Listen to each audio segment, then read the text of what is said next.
Donald Trump has gone silent once again on this catastrophic Saturday for him, as Iran has fully ghosted him, and Iran has done it very, very publicly. So as you probably know from watching the MeidasTouch network, Donald Trump gave Iran a 48-hour deadline starting Wednesday to respond to a new memorandum of understanding that the Trump regime sent Iran.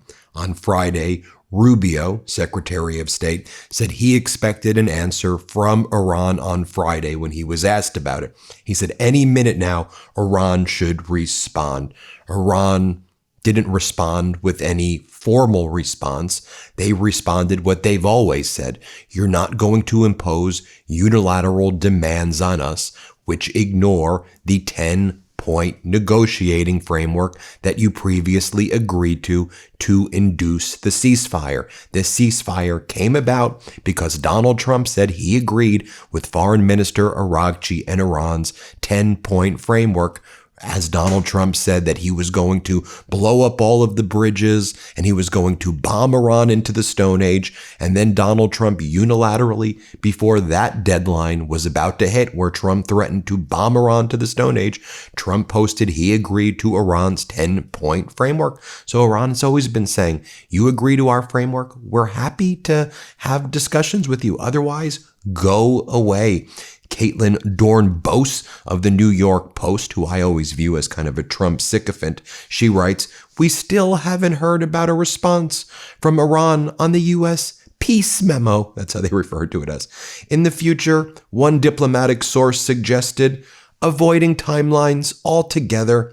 If the U.S. stops saying we expect a response in 2 days, they may actually get a response. Or maybe you can look at what Iran has been saying.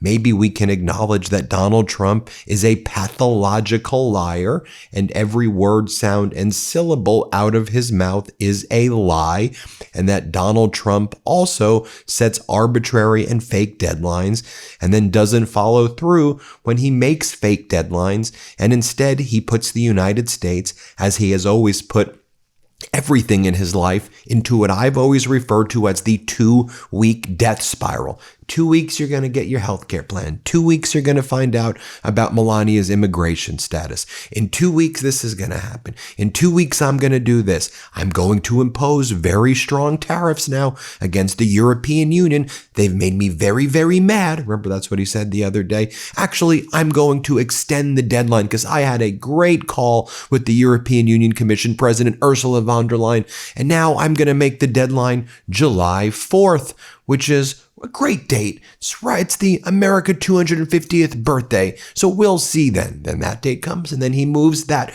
We all know the shtick. He's done it his entire life. And ultimately, you keep delaying. By the way, look what he did with COVID. Like a miracle, it's all going to go away. By Easter, the curve is going to be bent. By summer, the heat is going to get rid of it. Don't you see we're in the same Trump bankruptcy loop? He's been a loser his whole damn life. He's a coward. He's not smart, but what he does, he is a con artist. He can tap into people's reptilian brain by blaming other people for the problems, by saying he can fix it and blaming, but he can't fix it because he's never been a builder. He's always been a destroyer. Sorry about that rant. I digress. Let's actually look at what the Iranians are saying. The head of the National Security Commission of the Iranian parliament, Ebrahim Azizi, here's what he says. Making the same mistake again and again won't get you a different answer, only a stronger one. Respect the new maritime regime of Iran. He also posts, we warn governments, including microstates like Bahrain, that siding with the U.S.-backed resolution will bring severe consequences. The Strait of Hormuz is a vital lifeline.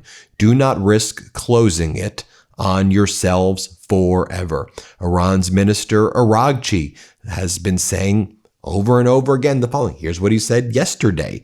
So if you want to know, what are they thinking in Iran? Maybe this. Every time a diplomatic solution is on the table, the U.S. opts for a reckless military adventure. Is it a crude pressure tactic or the result of a spoiler once again duping POTUS into another quagmire? Whatever the cause, the outcome is the same. Iranians never bow to pressure, and diplomacy is always the victim. Also, the CIA is wrong. Our missile inventory and launcher capacity are not at 75% compared to February 28th. The correct figure is 120%. As for our readiness to defend our people, well, that's at 1,000%. Now, Iran has also responded in a way. They say through their Fars regime agency, their state news agency, they say Iran is preparing to assert full sovereign control over the 7 undersea internet cables passing through the Strait of Hormuz, with foreign firms being required to obtain permits, pay transit fees, and operate under Iranian law. So not just the sea, or as Donald Trump says, not what you see with your eyes, the water, not just the Persian Gulf itself and the Strait of Hormuz is under their control. What's underneath it? It's all of those cables that go into the data centers that connect the internet in the Middle East and then globally. Iran's now saying, not just the ships not just the Strait of Hormuz and the shipping we control everything under it now. So the more Trump delays and gets us into more of these 2-week death spirals of weakness, just like he did with COVID, it's the same thing in a way with COVID, except manifested in the form of Trump's horrific negotiations here with Iran. Iran says, okay, now we control underneath as well. We'll take the cables. And Donald Trump's like, because they sense and they smell utter weakness, because he's always been a weak person his whole damn life. The cables carry 15 to 20% of global internet and financial data traffic linking Europe, the Gulf, and Asia. Cable management and maintenance would be exclusively assigned to Iranian companies under the proposal. The IRGC previously warned of cutting the submarine cables passing through Hormuz, which Gulf states depend on for over 90% of their internet, banking, and cloud services. Iran relies on them for less than 40%, with the rest routed overland through Turkey. How about that response? And then you have Iran's foreign ministry spokesperson saying, vermin-like nocturnal scheming and naive euphemisms such as a light slap can do nothing to erase the profound disgrace born of narcissism, greed, reckless miscalculation, and lawless irresponsibility. The consequence of this whimsical adventurism and roguish behavior have now become clear to the entire world. Disjointed, delusional tweets no longer hold any sway over reality. Though, as ever, the deeper they sink into folly, the more inventive they become in justifying it. And he also posts a photo of the March of Folly, a book by Barbara Tuchman, an incredible historian who actually inspired my path down a deep research of history when I read her book in 8th grade, The Calamitous 14th Century. Just a little tidbit there. But here's Donald Trump's posts before he's now gone silent. Posts like this: lasers, bing, bing, bing, gone. Bing, bing, gone. I mean, you think that's like funny? I'm trying to, or he posts this weird photo of himself at the reflecting pool with Doug Burgum. And for some reason that's unclear, Doug Burgum's wearing a tuxedo. This is a real photo. This isn't AI. Donald Trump is wearing like a trench coat, like a pea coat, even though it's 70 degrees. I mean, this is very bizarre behavior. Let me remind you, this is what Marco Rubio said yesterday morning, that we were going to hear from Iran and that there would be a response in the evening and the U.S. would respond accordingly. This was Rubio yesterday morning. Here, play this clip. Has to be confronted.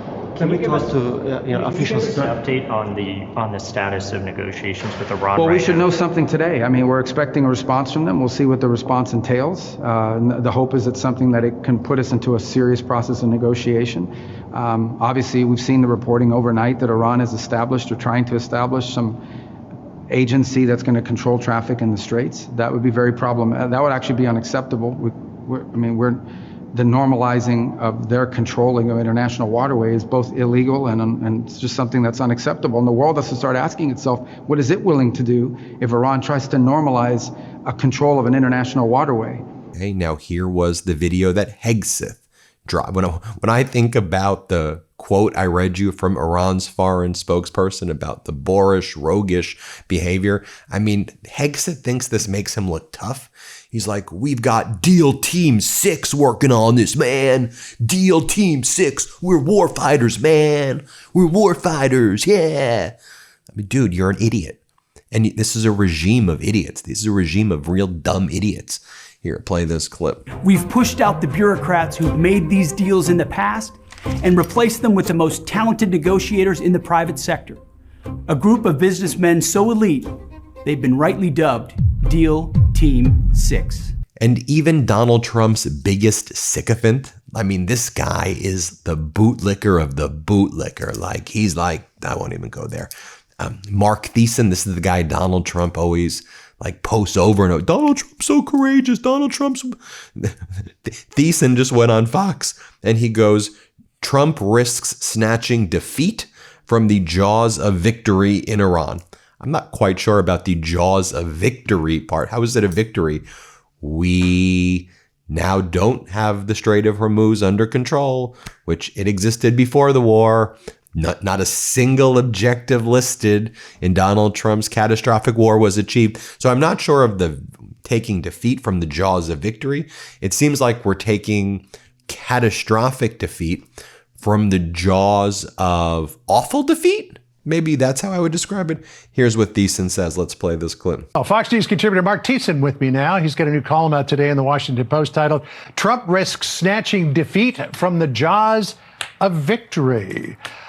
You're offering the president some advice here, including and on X, where you said, here's what Iran sees. After being warned not to, they hit UAE and fired on a U.S. ship, and we didn't respond.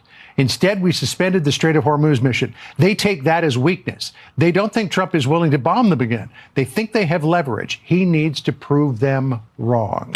What would you tell him if you had the Exactly opportunity? right. Okay. Then just take a look, Thiessen. A review of the automatic identification system data from marinetraffic.com, where you see the transponders of these ships, over the past 24 hours indicates 0 commercial vessel transits through the Strait of Hormuz. 0. Not a single ship has gone by. And so this is what's coming out of Netanyahu right now. Israel believes no deal will be made with Iran, has informed the U.S. that any return to fighting must include the destruction of Iran's entire energy infrastructure in an estimated 24 hours. Like Netanyahu's doing the same thing that he's tried to get every president to do. But Donald Trump's like, sure, Benny Netanyahu, let's do it together. Let's do war crimes. Horrible. Several Arab countries hold the same position and support attacking the infrastructure, per Israeli Channel 12. Okay. Meanwhile, this is from CNN. U.S. intelligence assesses that Iran's new supreme leader, Ayatollah Mojtaba Khomeini, is playing a critical role in shaping war strategy alongside senior Iranian officials, according to multiple sources, Jeremy Scahill says. First, he was possibly dead, then severely wounded, then not in a position of authority. Then Iran is in disarray. Now he's playing a critical role. The blockade is working. Now we have Project Freedom. Now we don't. J.D. Vance is on the way to Islamabad. No, it's Steve. It's Jared. No, no one. Yeah, I think we just go back to what I said at the outset of this video. Trump is a lying liar who lies. That's it. That's his stick. He's a liar. That's what he's done his whole life. It's apparently been able to allow him to gain power. People don't stand up to it. You got to stand up to this stuff, man. Hit subscribe. Let's get to 7 million subscribers. Thanks everybody for watching. New Meidas merch drop! Check out the latest pro-democracy sticker packs, t-shirts, hats, sweatshirts, and more. All at store.meidastouch.com.